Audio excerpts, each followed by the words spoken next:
I bé, estem aquí un altre cop i moderant una taula que hem anomenat Cuinant, dignitat, connectant, lluites, conversa amb activistes pel clima, la vida i el territori. I tenim aquí unes convidades molt especials. Per una banda, aquí a la meva esquerra, Isabelle L'Héritier, de Terres de Luttes, y de Sunrise Project, que ahora nos explicará más qué es esto. Tenemos también a Florencia Brizuela, de la red jurídica antirracista, i a Gil Hortal de End Fòssil, Barcelona, que és un col·lectiu juvenil que ara nos va contar més també el que és.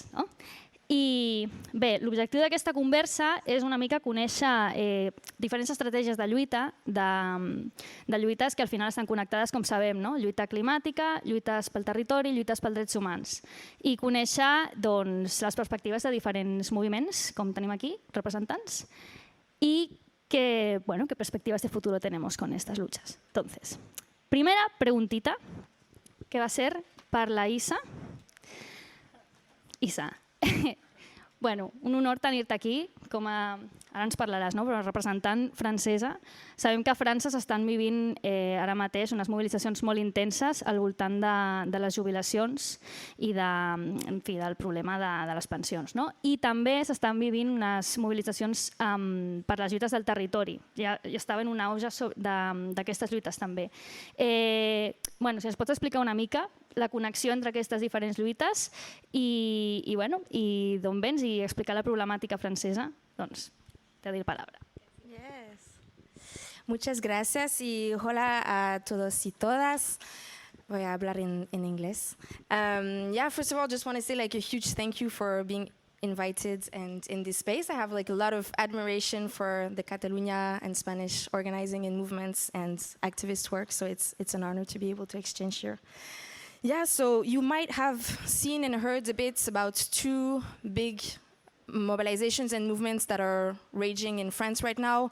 I'll talk about those two that are quite interconnected. There's one which is the big mobilization and movements against the reform of the pensions that Macron wants to push with that narrative of this needs to happen because of austerity measures, because we're needing to create money. And the other one that I will be speaking to in parallel also is called Les Soulèvements de la Terre, which is a big kind of direct action, more radicalized movement, which is connected to many local fights to defend the territory. So maybe, to start off, where does that come from and why are we now experiencing these types of more combative and very popular movements in France? I think it comes from the fact that it's one drop too many of the Macron government's austerity policies and also the policies to destroy the wins that have been fought on the social justice elements for decades by other movements, and also the massive destruction of the territory with implementation of hundreds and hundreds of polluting and destructive projects around the territory on all topics. It's airports, any different types of projects that are being put in place. Just maybe to take a little step back, so it's also two movements that are very anti-Macron and his neoliberal political capitalist model of society. So they have each their thematic that they're fighting, but it's really became a massive anti-Macron movement and tendency. And Emmanuel Macron, the president of France, where he comes from, it's just a good reminder, of where his politics is. Just before becoming the president of France, he was working for many years with the Rothschild family and foundation. So basically, that's man, which is our president, is a product of the capitalist system. So basically, all his politics, all his choices are aimed at reinforcing the capitalist system at all levels. And something we're really experiencing in France is that there's really a growing number of people that are understanding this, realizing the amplitude of it, and realizing that now there is a massive need to organize to defend what many people thought were acquired, of things we had won and that were secured. But if there's not a proactive counterfight that's quite aggressive with all the I think he does roller, how do I say this in English? I have it in French, it's like rouleau compresseur,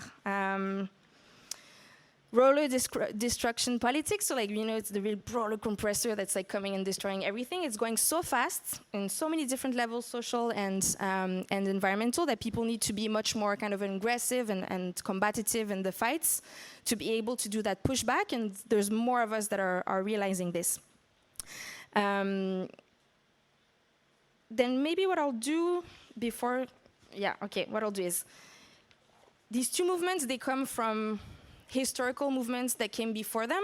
It's not something that's new, but maybe before I dive into this, because you're not from France, maybe you don't have the details of these two movements, but so the pension fund reform movements is basically people from all sets of lives, workers, but students, I mean, all sides of society that really put their foot down and said, no, like, you know, it's supposed to be presented as something small, you know, it's 2 years later that people will have access to the pension funds that they've paid for all their lives, but it's going to be much less big amounts.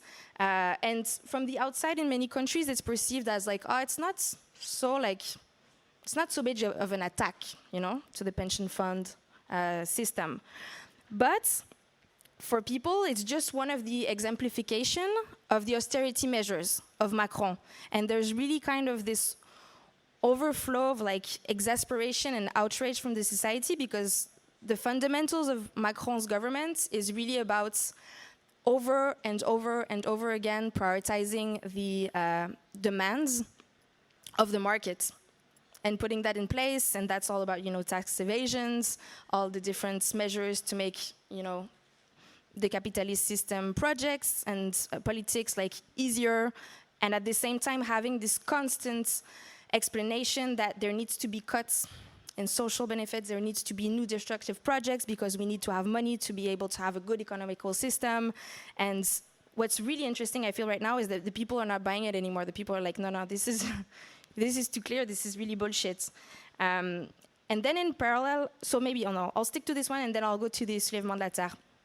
And this movement of the pensions is really the kind of continuation of the Yellow Vest movements that you might have seen and heard of, which was really the first kind of big political challenge of the Macron government when he got into power. Same basis, also austerity measure, governments putting in place a fuel tax. So really the people that need to put fuel in their cars being at the forefront of like this massive kind of increase in their daily spendings, something that's outrageous, that's going to be really affecting the most people who have the less income, and being presented as something that's so outrageous, it's like an environmental measure of Macron. And you know, when we're the country of Total, which is like one of the biggest polluters and neocolonial company in the world, and he's like, oh, for environmental measures, we're going to be putting in place a fuel tax for people's local consumption. So that was a massive kind of movement that faded down because of very violent repression and because of COVID, but that kind of regains power with the pension funds reform proposition of the governments. And it was really kind of an outrage, and it became so big and so powerful because the government response was all the time really kind of just ignoring the demands, the criticism, what the population was saying, and repressing very hardly to cut off that resistance. And one thing that's really interesting is in France we have strong unions, and unions, you know, come out not so often. They come out to defend the workers' rights, the workers' conditions, but this very rapidly became something much bigger about like global austerity, national austerity measures. Rapidly became much more politicized. And what we saw is like from the beginning, so there was the unions organizing to say we're going to be doing massive strikes. So going on strikes, and not for one day, going to be going on strike for like many days and many weeks, and we're planning for many months. And this is going to be the leverage to force the power to come to the table and negotiate with us. So that was being planned. And at the same time, you had mass protests in the streets, very regular, with a lot of people coming out, and that we hadn't seen that much amount of people since COVID, since many years, but joined by anyday people, not just the unions. So you had also the youth movement, you got the climate movements, and people coming together and adding their political demands in the side of the ones of like, you know, so it became something much larger and naturally becoming like, we're fighting your political ideology and system. So that was very interesting because that hadn't happened for a very long time. So it's also uniting groups that have different political cultures, political organizing cultures, you know, also the anarchists, black blocs and things like this, but saying, you know, if we're gonna be like facing this roller compressor of destruction, and pensions is just one thing, you know, we're not seeing this as the big thing. It's just one thing. It's the thing that is the drop too much. Then we're going to be needing to come together. So that's one thing, and I'll go more into details in the next questions on like strategies and tactics. But I want to also share a bit about les soulèvements de la Terre and Terres de Lutte, which is an organization that I'm activist with, which is really on the defense of the territory against polluting, non-necessary, destructive projects that aren't aimed for like local needs or anything. It's really kind of extra projects for just development of capital. So les soulèvements de la Terre, if you don't know what it is, it's basically a movement that was formed, started like creating maybe 5 years ago, took in power much more like 3 years ago, in parallel with Terres de Lutte, which is my association. And basically it's to say there's so many different non-necessary projects that are being forced on communities all across France, especially in regions where it's not the big cities, where the NGOs are like the kind of political movements are well installed and do a lot of campaigning and activism and mobilization. It's like really in the rural sides, and these people who are living in these places, we're seeing this happening. It's not people that have never done activism, have never done campaigning, and they're coming to different organized movements and NGOs and stuff like this, saying like, hey, you need to help us out. Like, you know, this is happening in our territory, and you need to fight this back. And the response was, yes, super important, we just don't have the capacity. So kind of how things evolved is that there was a lot of people who were, some of us, you know, in the movements for a long time, that said, okay, let's try to see how we can support these growing, like, small people that are just deciding to organize by themselves. How can we like empower them and support the creation of like local struggles across France? And now we're like almost over 400 local fights.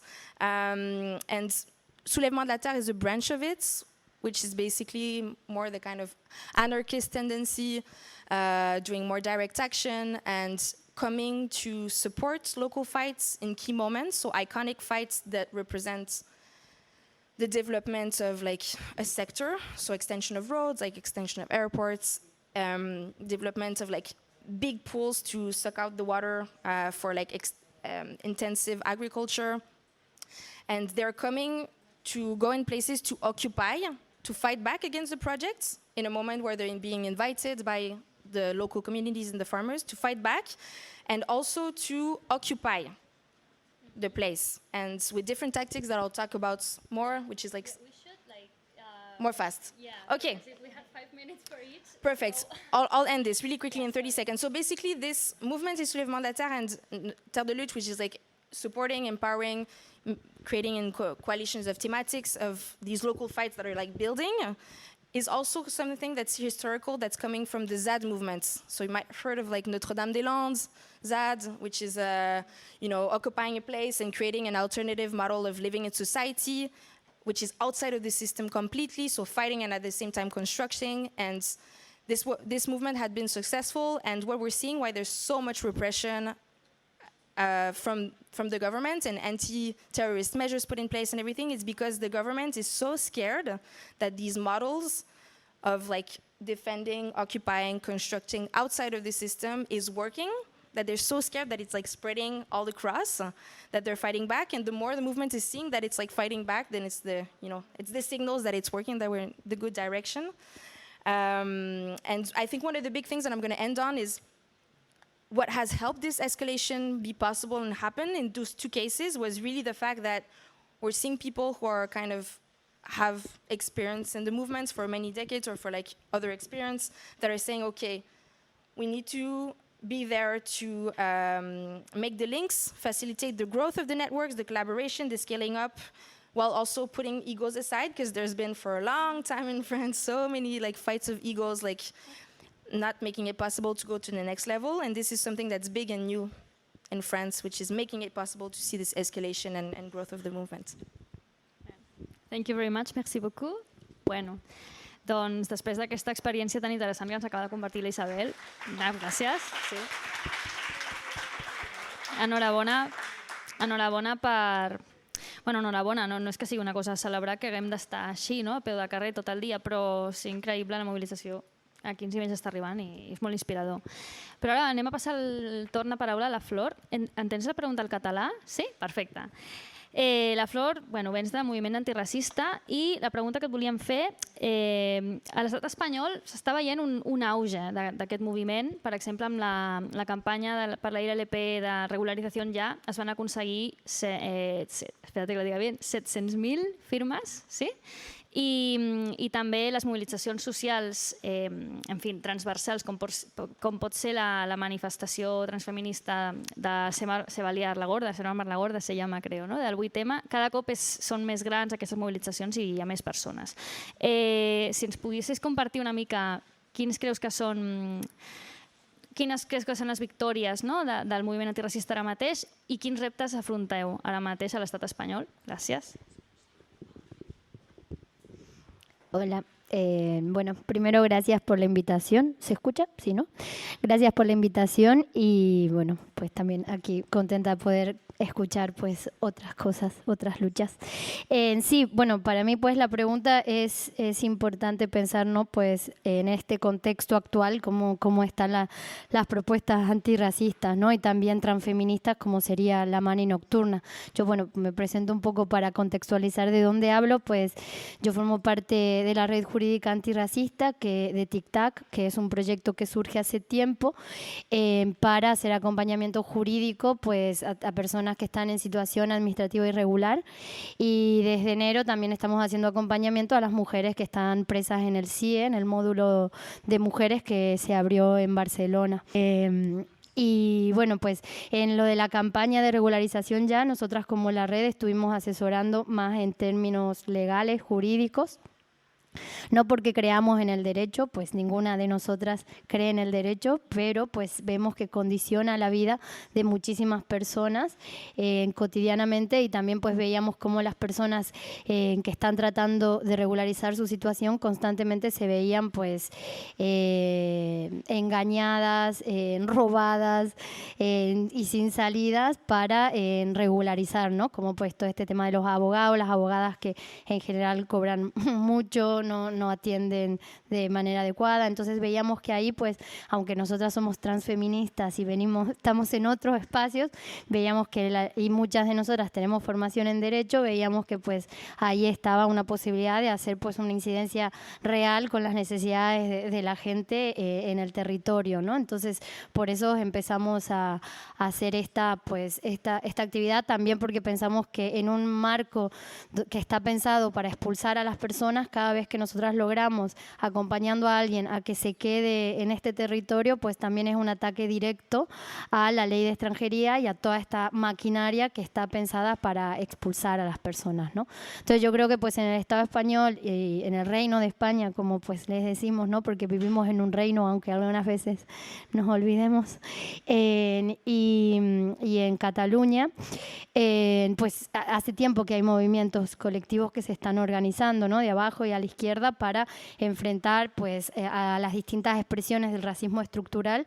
Nosotras como migrantes pues trabajamos pues especialmente en la ley de extranjería, pero pues hay un montón de manifestaciones, ¿no? De racismo estructural todo el tiempo contra pues un montón de población, ¿no? La población gitana, que me imagino que Pastora también pues habló de eso a la mañana. Entonces como que nos estábamos organizando en ese sentido, y la LP y la propuesta de regularización ya fue un esfuerzo de muchísima gente que cotidianamente puso el cuerpo, ¿no? Para ir a recaudar las firmas, encontrarlas y también establecer una agenda política, ¿no? Poner un tema de discusión en la agenda política donde muchas veces el racismo es entendido como una aproximación moral, pero no como una aproximación pues estructural, ¿no? Que es lo que se plantea desde los movimientos. Entonces, pues la lucha fue pues de muchísima gente que puso el cuerpo y ahora pues está ahí arriba, ¿no? En donde el objetivo también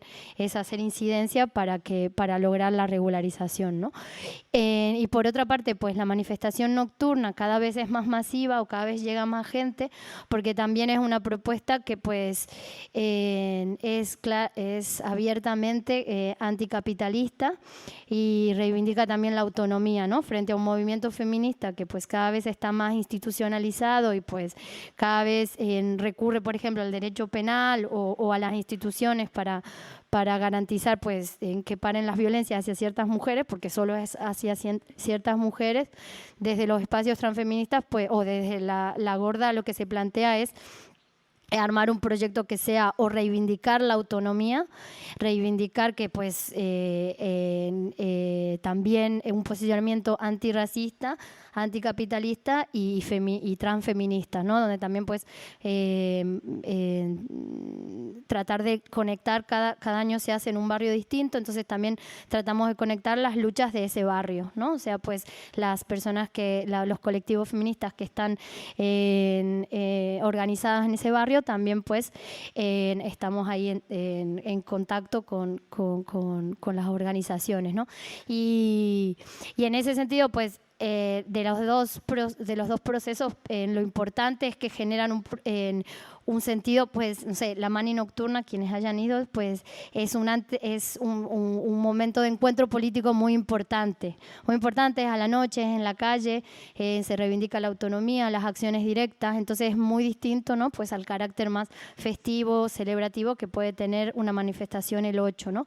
Pero también pues el desafío de los dos que tenemos ahora, ¿no? Es cómo pasar de estas acciones concretas que son masivas, que son muy importantes y que también generan politización a una organización más permanente, más constante en el tiempo y que pues pese a que todas tenemos distintas perspectivas o estamos en distintas trincheras, ¿no? Pues cómo hacer para articular una respuesta que sea más organizada en red y que podamos pues estar ahí respondiendo y apoyándonos, aunque no todas estemos en la misma lucha, ¿no? Y yo creo que eso, por ejemplo, con el tema antirracista, pues ahora que nosotras empezamos a trabajar en el módulo de mujeres, eso está bastante, si bien es una red como que necesita mucho músculo, ¿no?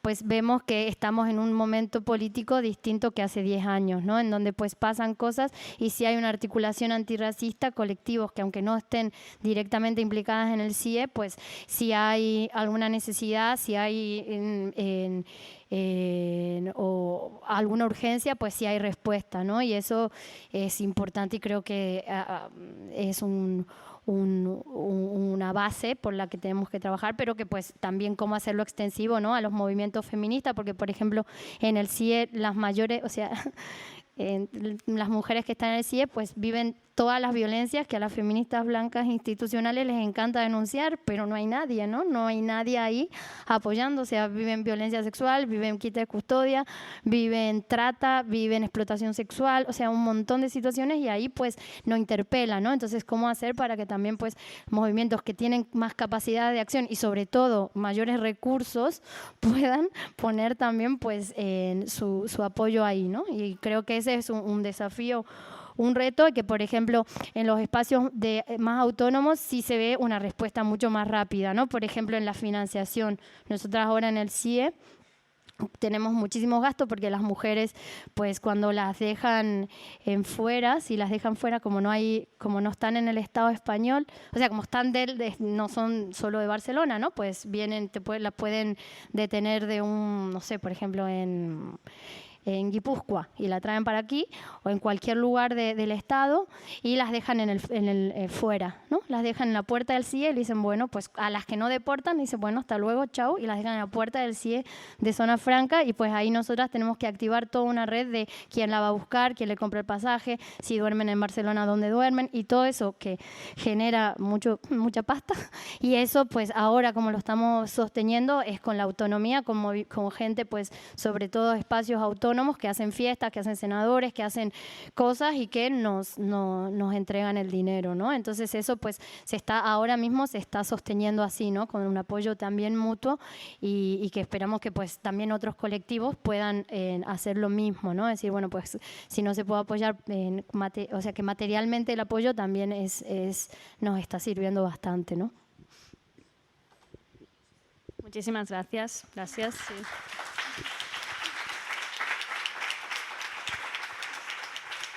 Molt interessant les iniciatives. Jo tinc una pregunta que potser la deixarem per més endavant, no? Però com afronteu el resultat de les eleccions i el que va venir, no? I l'auge de la dreta. Això potser ho podem deixar per després, quan parlem una mica de quin ha de ser el detonant perquè totes aquestes lluites de veritat s'organitzin i donin un salt, no? Però esto lo vamos a dejar para después.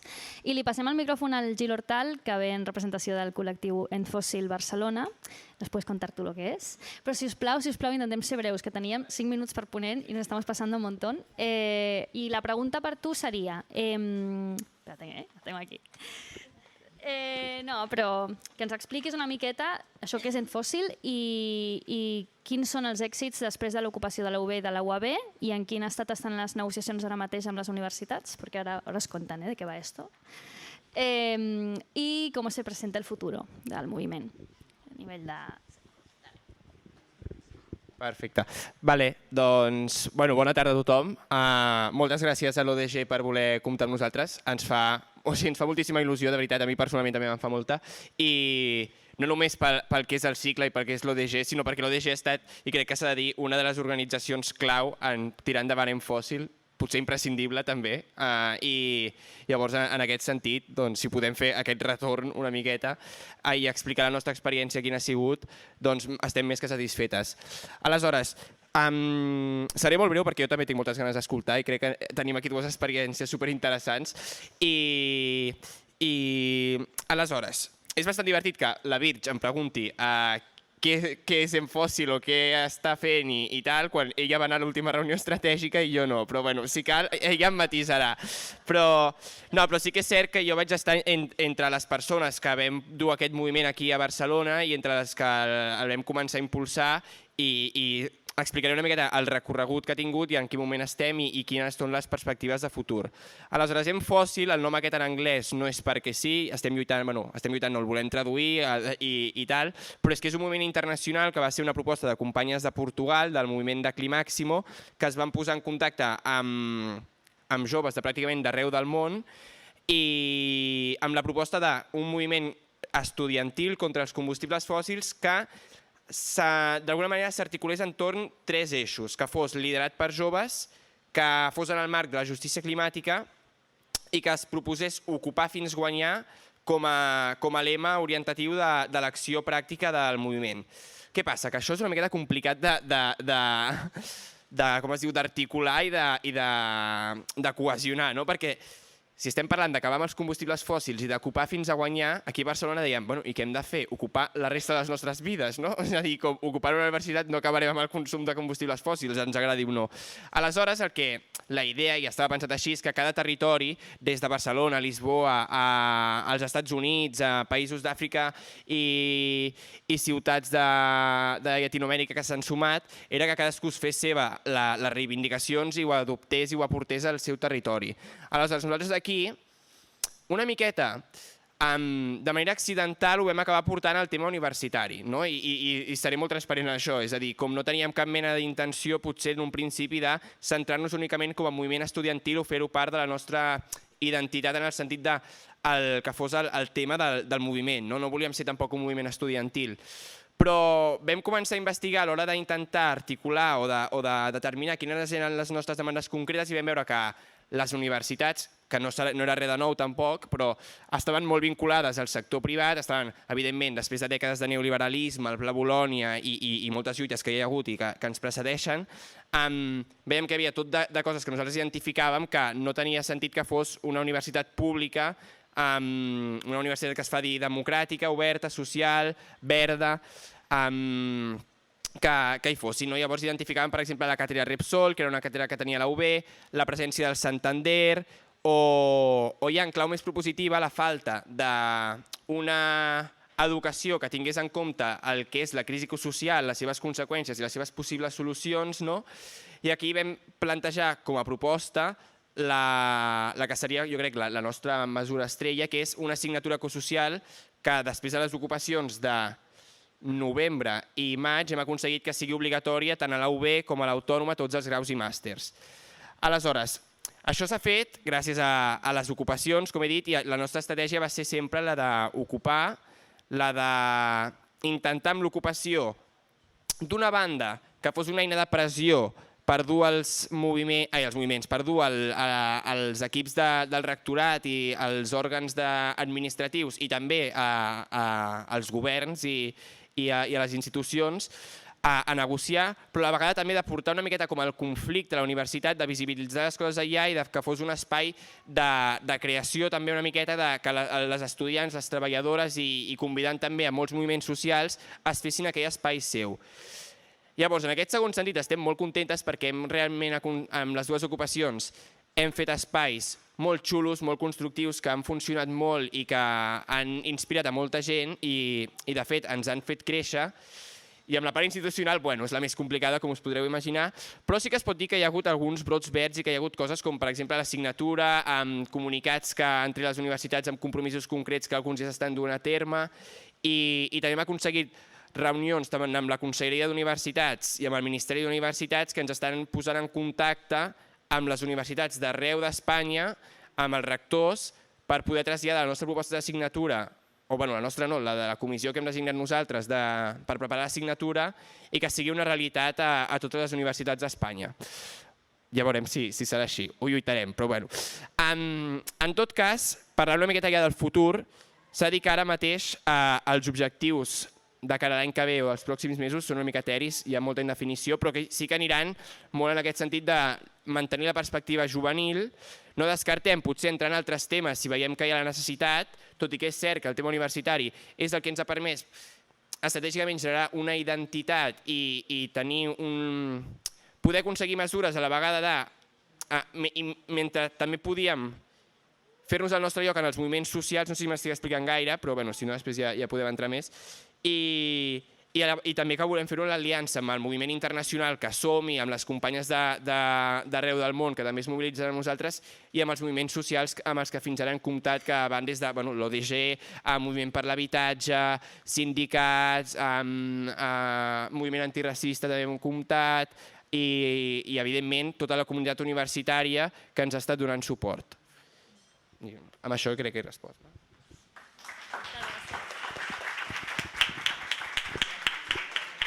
Moltes gràcies, Gil. Companys de moviment, sí, és veritat. Ell sempre em xinxava, a ver, ¿cuándo te metes en el fósil? Mira, al final l'habéis raptado. I gràcies també per la brevetat. Molt bé, doncs, després d'aquesta primera ronda donarem peu a una segona pregunta que us llançaré a Flor i a Gil, ¿vale? I després ja vamos con otra pregunta especial para Isa. La pregunta seria, tret que aquest seminari és sobre deute, vamos a recordarlo, té molt a veure amb tot això, però de quina manera incorporeu el deute en les vostres mobilitzacions o de quina manera creieu que ho podríeu incorporar?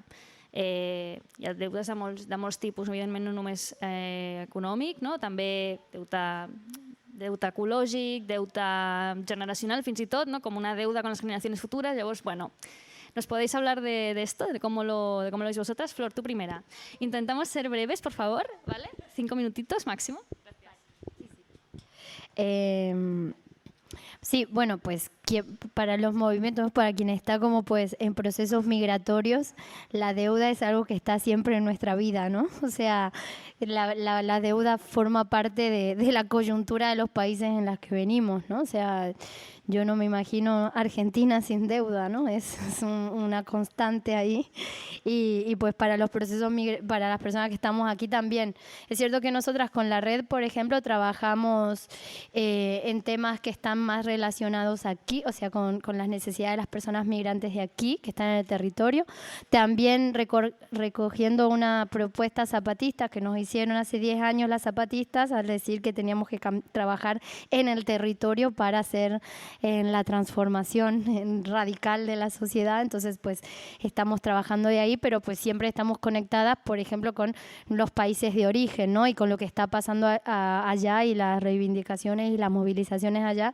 Y pues claro, mucho de la migración, de los procesos migratorios son causas de empobrecimiento, de violencias que se ejercen en el territorio, que pues la gente tiene que venir a vivir aquí porque no tiene otra alternativa, porque pues esos territorios están también controlados por las antiguas colonias que siguen siendo colonia, ¿no? Porque en realidad pues las deudas y todos los procesos de endeudamiento son una continuidad de la lógica colonial, ¿no? O sea, pues solamente que con otros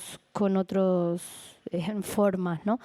A mí había una propuesta antirracista que me gustaba mucho del colectivo Ayu, que hablaban en relación con la reparación, ¿no? La reparación y la devolución de lo robado, pero la devolución de lo robado materialmente y de verdad, no simbólica, sino económica. Y entonces, pues también me parece como parte del movimiento, ¿no? Antirracista, de visibilizar pues ese despojo, nombrarlo y también exigir reparaciones, no solo simbólicas, sino también materiales, ¿no? Este lema de devuélvanos el oro, que es una cuestión real, no simbólica, no de mentira, devuelvan el oro. Y entonces creo que eso se conecta mucho, ¿no? con las reivindicaciones, y que creo que en el contexto actual también, pues, que es un poco la pregunta que viene, pero también y lo que me habías preguntado del resultado electoral, pues creo que ahí va a haber una mayor movilización, me imagino, ¿no? Que vamos a tener que volver, pues quienes habían dejado de salir a las calles, volver a salir para defender lo que se consiguió, y ahí también creo que van a ser puntos de convergencia en donde se pueden hacer relatos comunes, ¿no? Y con el movimiento feminista, pues el tema de la deuda, pues yo, como estoy en espacios más autónomos, en general no está tan presente, también no está tan presente porque pues la experiencia de las feministas autónomas aquí pues no es un tema que salga. Sí que hay solidaridad con luchas y movimientos internacionales, pero no es un tema que está en la agenda política feminista, ¿no? Y sería como, bueno, pues interesante también la pregunta para preguntarles qué opinan de la deuda.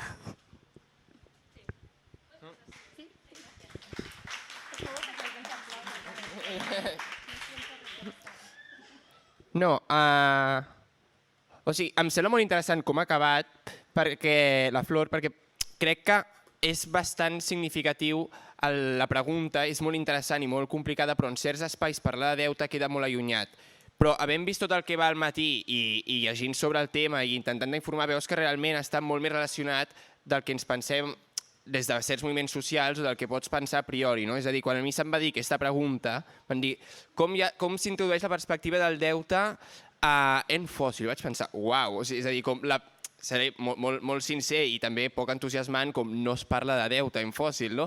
Però clar, després, d'una banda, en el sentit més econòmic, ja trobem que hi ha moltes coses que tenen a veure, no? Com la defensa dels serveis públics, de la desprivatització, de fer front a plans neoliberals com el Pla Bolònia, a revertir les retallades, no només revertir-les, sinó augmentar la despesa pública en una institució que és la universitat, que representa que és la casa del coneixement i que, en bona mesura, nosaltres creiem que és el fet que hi hagi una universitat pública és una victòria de la classe treballadora i de les classes populars i que s'ha de reivindicar, no? I després també amb la denúncia de totes aquestes empreses que nosaltres estem lluitant per fer fora de la universitat, com són el Santander, com són Repsol, que són empreses de les que podem crec que hem estat parlant al matí o han estat molt vinculades a qüestions a les que hem tractat al matí, no? I després també en un sentit més genèric que deies tu del deute, i també havent escoltat les companyes del matí, crec que també ens podem veure identificades les militants en fòssil amb el deute que vivim nosaltres com a persones, no només el que observem a la universitat, sinó que amb qüestions que ja han anat sortint com l'habitatge, el deute intergeneracional, gent que s'ha d'endeutar per poder estudiar, gent que no estudia perquè no es pot endeutar perquè no té el perfil per endeutar-se, no? Aleshores crec que la pregunta dona molt més de sí del que pots pensar des del principi i a la vegada crec que mostra que hi ha fils des d'on tirar, fils des d'on connectar, poder posar en comú lluites i crear d'alguna manera aquests moviments que crec que ja va més per aquí la següent pregunta, però poder articular una miqueta un moviment, un front que pugui plantejar una alternativa coherent i que tant necessitem en el panorama que ens trobem ara mateix.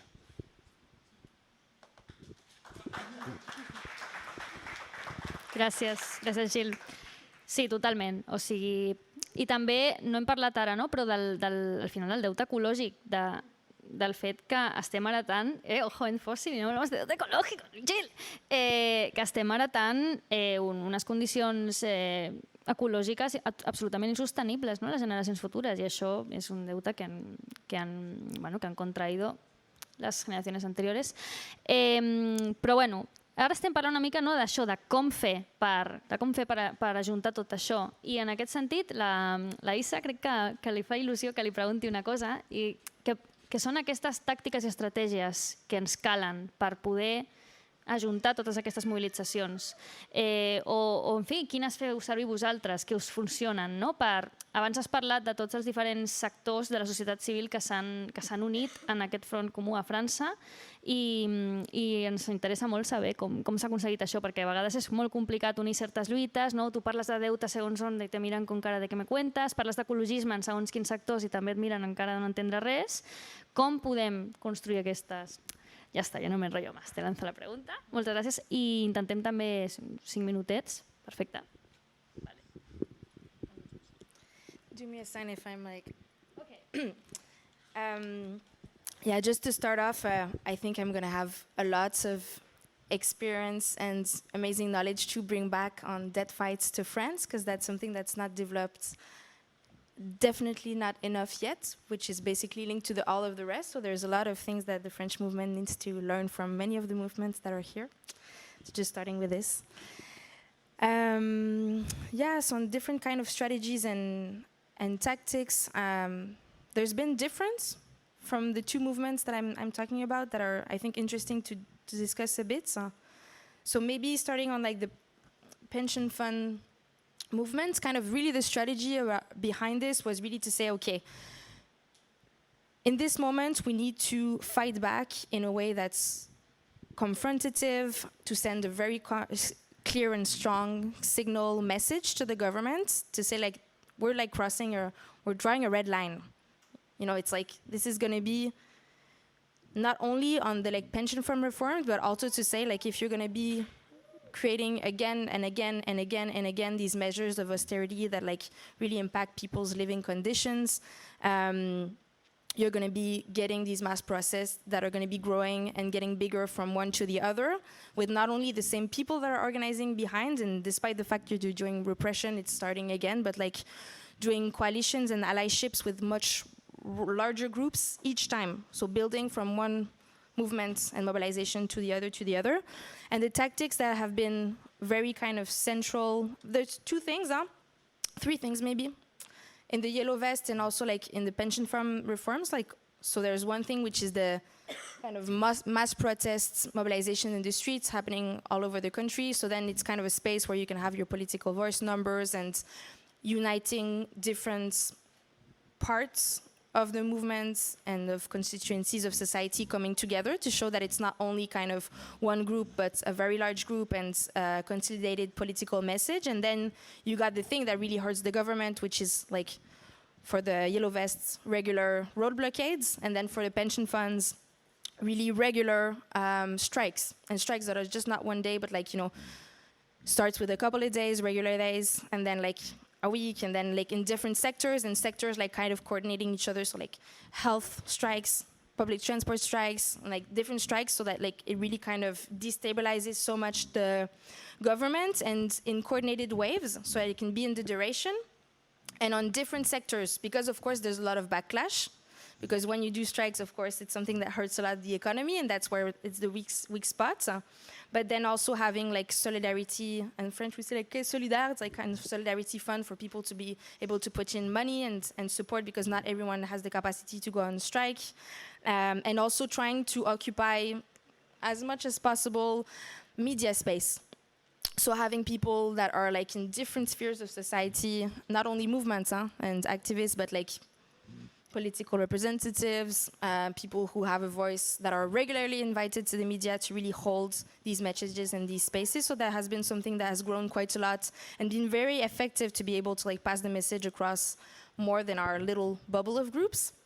And then for the Soulèvement de la Terre, the kind of strategy behind Soulèvement de la Terre, ZAD, Terre de Lutte, for like the defense of the territory, strategy behind was to be able to organize in a way that we can fight more fights in a way that's distributed on much more territories, and that are able to help each other and support each other on key identified moments, to be able to win more, faster, and not only like one movement, but different movements coming together. So on that, there's been different tactics put in place that are very interesting. So I said the first one, like the concept of ZAD, like zones that you defend and occupy, and that you build a kind of other model of society on. But that means also like combining, because it's a lot kind of the more anarchist, independent, autonomous movement as does ZAD. And that has learned from years to years, because there's been many ZADs and not always great, and getting better every year, because you need to organize in a way to live with like people who are already on the territory, which don't have the same political organizing views than you, and find that kind of cohabitation. But the ZAD is a big thing. Then there's also like creating, that's something that Terre de Lutte does a lot, like coalition of fights per thematics, because one thing which is very difficult is when you feel very isolated, you're in your little country, you're like, I don't know, you're in a little village, you're like 3,000 inhabitants, and like definitely not everyone is like against the big project that's being developed, because it creates a lot of jobs, you know, the reality of this. So then being able to convene people who are on different or on similar fights, to be able to be in spaces together, to share experience, to share knowledge, to create strength together, collective understanding, and to be able to like have a common narrative and demands per thematic of fight. So like that kind of convening in coalition. Then also a big thing is like knowledge sharing. So from people who have more experience, that like take the time and be able to like train, do capacity building, and also create, like, as ODG does really well, like useful key research for thematic fights that people can then use in their fights. We've created also at Terre de Lutte something that's quite new and very interesting, is we call that like a Fonds des Luttes, which is kind of a pool of money. So to be able to have like small grants of little money that can be deployed like very rapidly to movements when they need it. So to be kind of autonomous in the network of local fights. You know, it could be for legal actions, it can be for like action, local defense, different things. But sometimes it's very difficult for local groups to be able to have access to grants, because they don't have an official structure. They can't ask for like hundreds of thousands. They need small grants and stuff like this. So that has been put in place, quite new. And then one big thing, I'm ending with it, is sabotage. So basically, that's a bit what does more like Soulèvement de la Terre, and they do it in a very specific way. So you got like your big destructive projects that you're fighting with different tactics that you put in place in your campaign to fight them. And then what we've been doing is, at some points when we know that it's a kind of very important strategic moment where they're going to be trying to force the project in place, to convene much in advance, many months in advance, people to come together to join forces for a big protest and demonstration on the place of the project, occupy the place, And then when there's the big festivities, and it's always very carnivalesque, festival-style protests, so that also carnival culture, like coming into the very radical actions. You got like people, and it's announced that it's going to be like this, but it's done in a way not to get caught, because like when you do sabotage and you go to prison, it's hard repression. But then to dismantle and disrupt the tools that are like necessary for the projects to happen, and to communicate about it. So very in an offensive way, but it needs to be like with thousands of people, hundreds of people, for it to be like secure. And that has been like very disturbing for the government, and they've been reacting. The one that I think you might have heard of is Sainte-Soline. So a big protest against a mega basin, like huge retention kind of fields where they like they steal the water basically from people for intensive agriculture, and it's being like 70% supported by public funds by the governments, while there's like massive droughts in France. And basically, they started to deploy like anti-terrorist measures, very hard repression to cut off the movements. But it's not stopping the movements, it's just how can we like react and protect ourselves in the face of this. And I think one of the big kind of learnings on this is to really say that, you know, we can be radical together and scale up kind of confrontation when we're able to have like a critical mass of different types of groups, because I think it wouldn't have been as successful if it was only the radicals and the autonomist anarchist movements. It's also because they're having so much support by like other spheres of society that are behind them. And I think I'll stop there because it's 5 minutes. Huh? Yeah. Sí. Merci beaucoup. Que guai. Que guai.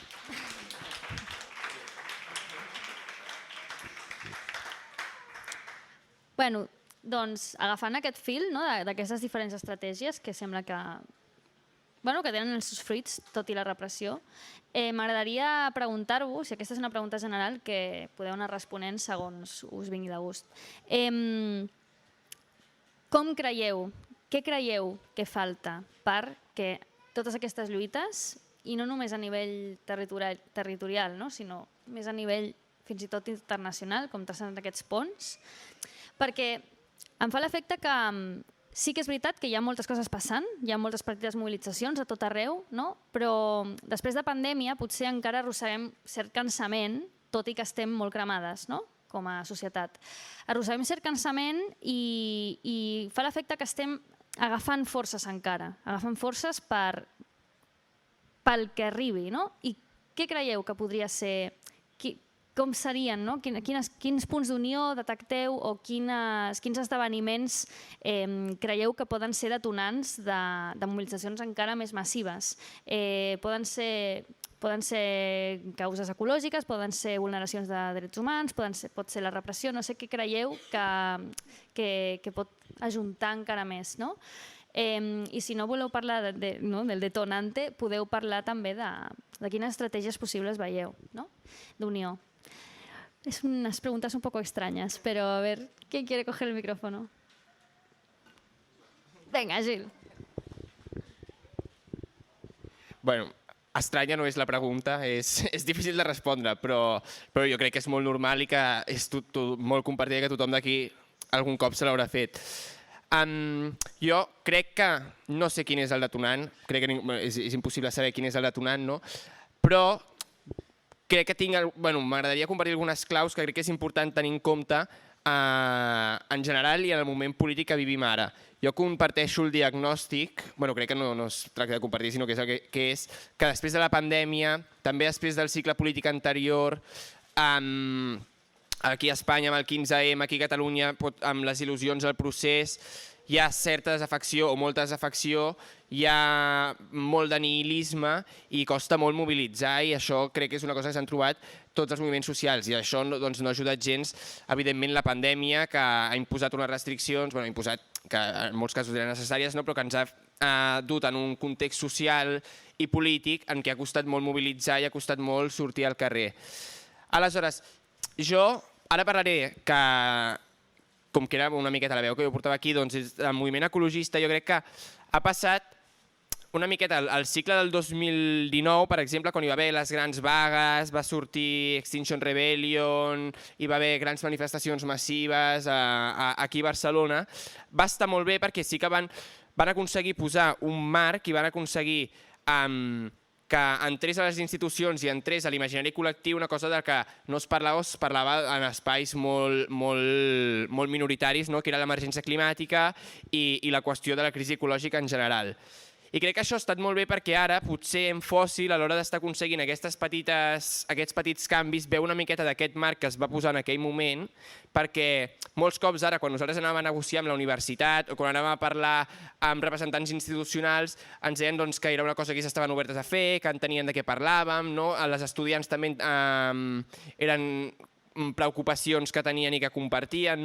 Aleshores, crec que d'aquí quina reflexió vull treure? Que crec que amb aquest marc general que va aconseguir posar dins, ara parlant en concret de la temàtica ecologista, és des d'on es poden treure coses concretes en un moment en què potser no hi ha tanta il·lusió i tanta capacitat de mobilitzar a gran escala. I relacionat també amb això, crec que hem d'escapar una temptació que ha tingut bastant el moviment ecologista, que és que el fet de dir la veritat i de dir que les coses estan molt malament i que se sapigués seria mobilitzador per si sol. I crec que això s'ha demostrat els últims anys que no és així. És a dir, la gent s'ha cansat molt de sentir parlar d'emergència climàtica, de canvi climàtic, tenim molts indicadors, surten molts informes i se'n parla molt més de fa 10 anys, però això no s'ha traduït en unes grans mobilitzacions cada estiu contra els incendis forestals o per la sequera. Bé, no sé, potser després podem entrar a debatre sobre quines són les causes o per què. Aleshores, jo crec que el tema pot estar més en intentar identificar els punts de la nostra societat o els moments de les nostres vides que es tensionen arrel de la crisi ecològica i totes les seves manifestacions, com poden ser les qüestions que s'hi relacionen pel fet de formar part de crisi del mateix sistema, com pot ser el preu de l'habitatge, la inflació, la precarietat, i mobilitzar a partir d'aquí, a partir de les coses més concretes, que no més materials, perquè tot és material al final quan estem parlant de la vida al planeta, però que poden estar més en relació amb la quotidianitat de la gent i poden ser més mobilitzadores en un moment especialment de desànim i nihilista. Jo crec que jo tiraria per aquí, però bueno, és un gran debat.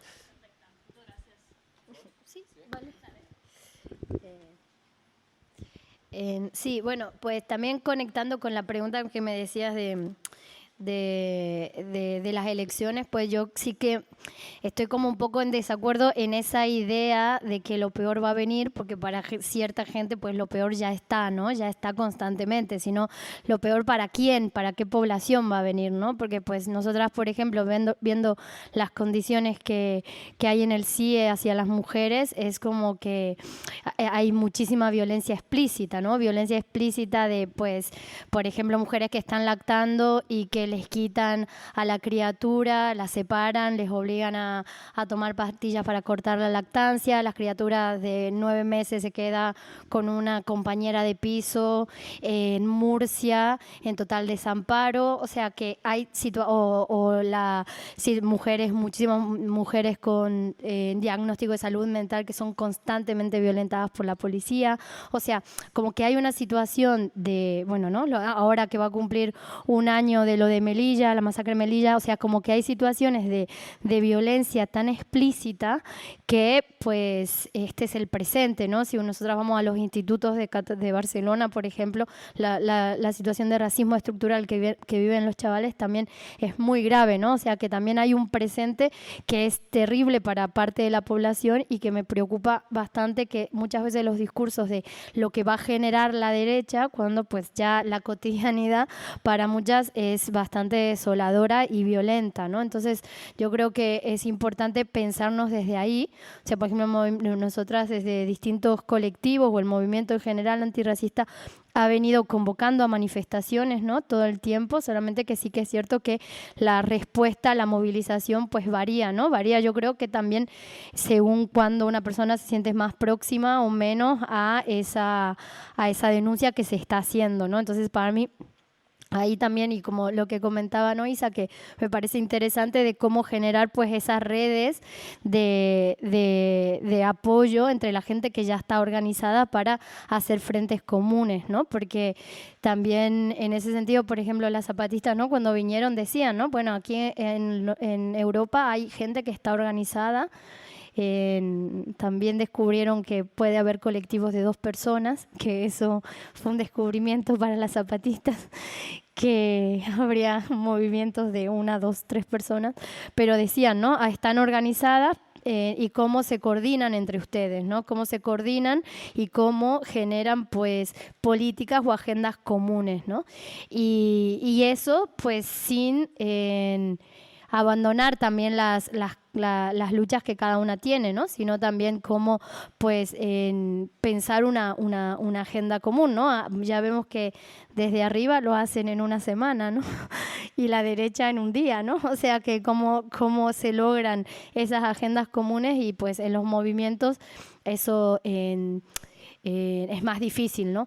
En este sentido no es tampoco pensar que todas somos iguales o bueno ya, sino decir mantenemos las diferencias, mantenemos pues también las denuncias que el sistema, por ejemplo, ¿no? Que el racismo genera, las desigualdades que genera, los privilegios que genera, pero cómo aunamos esos esfuerzos para generar frentes comunes, ¿no? Y ahí pues para mí la mani nocturna en ese sentido es una experiencia bonita porque es una experiencia que somos las que estamos en la organización, todas somos bastante distintas, venimos de organizaciones distintas, anualmente durante el año estamos en lugares distintos, hacemos, algunas están más en el tema de la gordofobia, otras está como más en el tema de antirracismo, otra está en el tema trans, otra en el trabajo sexual, o sea como venimos de distintos lugares, pero pues hay un momento en que convergemos todas para generar eso, ¿no? Para generar algo que es más allá de nuestras luchas, ¿no? Y para mí eso es una experiencia que es positiva, ¿no? En tanto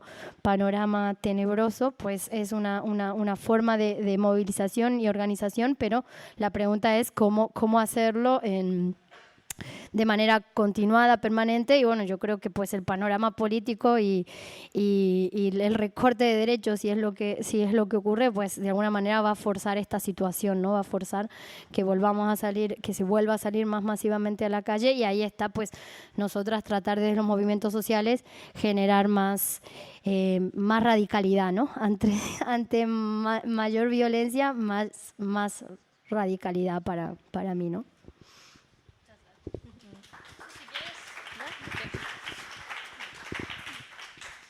Does it still work? Yeah. I'm going to go real quick. I think it's a very interesting question. It's a really interesting question to ask ourselves regularly also. And I think already today there's been so many propositions, really interesting, that have been shared. I'll share a couple, just reflections. I think, yeah, just places like this, for example, like finding where can we have synergies, where can we build power together, because I think it's also about like fighting against their efforts, our opponents, to divide us and to make us weak. Then I think it's also like places like this, dialogue to have stronger and more strategic impact, because there's so much different types of collective intelligence in our movements, and I think when we're able to put them together, then that's where we're like at our sharpest in the work that we do. Then I think also like doing work that helps to protect communities while at the same time fighting the system where they are strong. Then I think also having, that's a big thing for me. Like we have our end goal and our end game where we want to go, but I think it's really important to have clear steps and things we can win and achieve along the way, because movements don't like to fail. We don't like to always like being like, oh shit, like it's too hard about it. And we need to have things we can win, things we can celebrate and have victories as regularly as we can, to be like stepping stones, because when you see a movement that has like victories, then you want to join it and then you want to become bigger. So I think planning this in the path towards the end game is super key. Then I think also being ready to deploy collectively together at specific moments, like nationally, regionally, and internationally. So that means also like being connected in networks. I think one thing also is like while we unite our forces and synergies, not get stuck in sometimes like some internal fights and battles within the movement. I think our energy is really precious. We need to defend it, and we need to find places where we can work together, because there's too much, I think, of the things that we maybe sometimes fight ourselves too much within the movement, that takes a lot of our energy, and our energy needs to be put forward. We need to take back power, and I think we need to have radicality and joy and celebration in our resistance. And I think the last thing I wanted to invite you is, so Terres de Luttes and also like Soulèvement de Terre, we're organizing a festival in the Plateau du Larzac this summer. It's called Les Résistantes. It is going to be from the 3rd to the 6th of August. So yeah, if you want to join, you're more than welcome. Que guai! És una gran manera d'acabar aquesta taula amb aquesta invitació. M'estic pensant, ja m'ho estic pensant, si anar-hi.